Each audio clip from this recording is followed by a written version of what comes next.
7-8 মাসের গল্প কি আর একদিনে হয়? কিন্তু কি আর করব, আমার মা এত দূরে বিয়ে করেছে যে বাড়ি থেকে মামার বাড়িতে আসতেই আমার 4.5 থেকে 5 ঘন্টা টাইম লেগে যায়। যখন দেখি না সবাই একসাথে আর আমি অনেকটা দূরে, ওই ফটো আর ভিডিও দেখতে হয়, কি যে কষ্ট লাগে। কিন্তু কি আর করব, পড়াশোনা থাকে, সব কিছুই থাকে, ওই জন্য টাইম হয়ে ওঠে না আসার জন্য। আর যখন টাইম হয়ে ওঠে তখন এসে এতটা মজা করি যে সারা মাসগুলো আমি ভুলে যাই যে কি করেছিলাম। এখন আমরা সবাই মিলে গল্প করলাম, খাওয়া দাওয়া করলাম, এখন আমি রেডি হয়ে এই দুপুরবেলা কোথায় যাচ্ছি সেটাই ভাবছো না।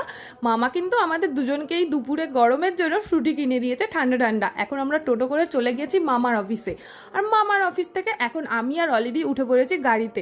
এবার আমরা কোথায় যাচ্ছি সেটা যদি তোমরা জানতে চাও, যাও গিয়ে আগে আমার চ্যানেলটা সাবস্ক্রাইব করো। তোমরা তো সাবস্ক্রাইব করার বদলে সবাই তুলেই নিচ্ছ, কি করছো তোমরা? জানি জানি আমি কদিন মিনি ব্লগ একদমই পোস্ট করি, তাই তোমরা তুলে নিচ্ছ। কিন্তু এবার আমি কন্টিনিউ করবো। Tata guys.